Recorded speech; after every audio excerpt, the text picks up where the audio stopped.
بسم اللہ الرحمن الرحیم۔ تجارت کی نیت سے خریدی گئی چیزوں میں ضابطے کے مطابق زکوٰۃ واجب ہوتی ہے، لیکن اگر بعد میں ارادہ بدل گیا تو اس صورت میں ان چیزوں میں زکوٰۃ واجب نہیں ہوگی۔ اسی طرح اگر ذاتی استعمال کے لیے کوئی چیز خریدی تو اس میں زکوٰۃ واجب نہیں ہوتی، لیکن بعد میں تجارت کی نیت ہو گئی، ارادہ بدل گیا تو اب زکوٰۃ واجب ہوگی۔ اسی طرح کسی چیز کو ذاتی استعمال کے لیے خریدنے کے وقت یہ نیت تھی کہ اگر فائدہ منافع ملے گا تو میں اسے بیچ دوں گا ورنہ استعمال کروں گا، تو اس پر زکوٰۃ واجب نہیں ہوگی، اس لیے کہ اس میں تجارت کی نیت یقینی نہیں ہے۔ سونے چاندی اگر جسم کا اس طرح حصہ بن جائیں کہ انہیں آسانی کے ساتھ جدا کرنا ممکن نہ ہو تو ان پر زکوٰۃ واجب نہیں ہوتی۔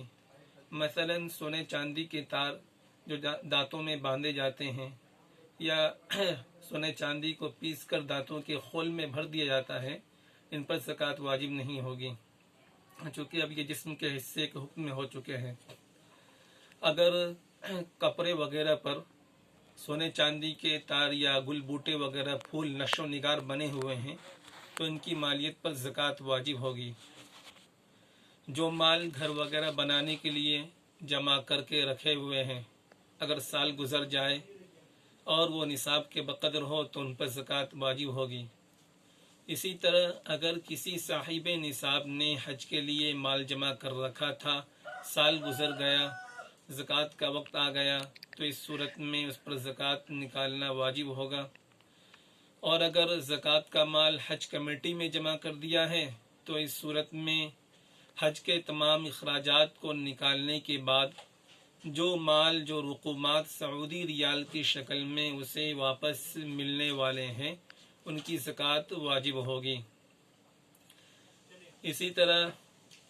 جو دکان یا مکان، فلیٹ وغیرہ، زمین وغیرہ تجارت کی نیت سے خریدی گئی ہے ان کی مالیت پر زکوٰۃ ہے۔ اگر کوئی شخص دکان وغیرہ خرید کر تجارت کی نیت سے بیچتا ہے تو اس کی مالیت پر زکوٰۃ ہے۔ اگر دکان وغیرہ صرف کرائے پر دیتا ہے تو اس صورت میں دکان سے حاصل ہونے والا جو کرایہ ہے، جو آمدنی ہے، اس پر زکوٰۃ واجب ہوگی، دکان کی مالیت پر زکوٰۃ نہیں۔ اور ٹینٹ ہاؤس وغیرہ کے جو سامان ہوتے ہیں، کرسی برتن وغیرہ، چونکہ یہ سامان کرائے پر دیے جاتے ہیں، انہیں بیچا نہیں جاتا، اس لیے ان سامان سے حاصل ہونے والی آمدنی پر زکوٰۃ ہے۔ اسی طرح اگر کسی نے اپنی بچوں کی شادی کے لیے زیور بنا رکھے ہیں، سال گزر گیا، زکوٰۃ کا وقت آ گیا، تو اس صورت میں اگر وہ زیورات والدین کے قبضے میں ہیں تو والدین کے ذمے زکوٰۃ واجب ہوگی۔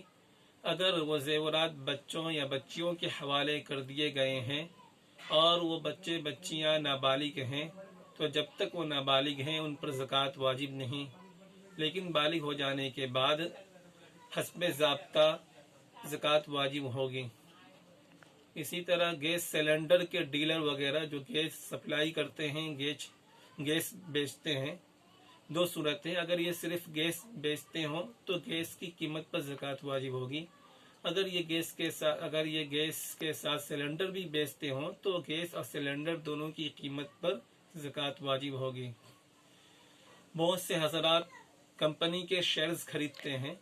تو کمپنی کے خریدے ہوئے شیئرز کی موجودہ قیمت پر زکوٰۃ واجب ہوگی۔ یہ نہیں دیکھا جائے گا کہ اس شیئرز کو کتنی قیمت پر خریدا تھا، بلکہ یہ دیکھا جائے گا کہ ان شیئرز کی آج کی کیا قیمت ہے، اس کے حساب سے زکوٰۃ ادا کی جائے گی۔ اور اسی طرح بہت سے حضرات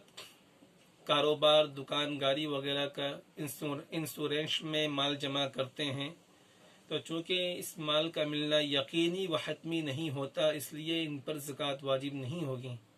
لیکن لائف انشورنس، زندگی کا بیمہ، اس میں جو رقم جمع کی جاتی ہے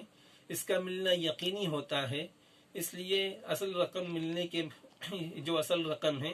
اس کی زکوٰۃ نکالی جائے گی، لیکن جو زائد رقم ملتی ہے چونکہ یہ سود اور حرام ہے، اس پر زکوٰۃ نہیں۔ اسی طرح فکس ڈپازٹ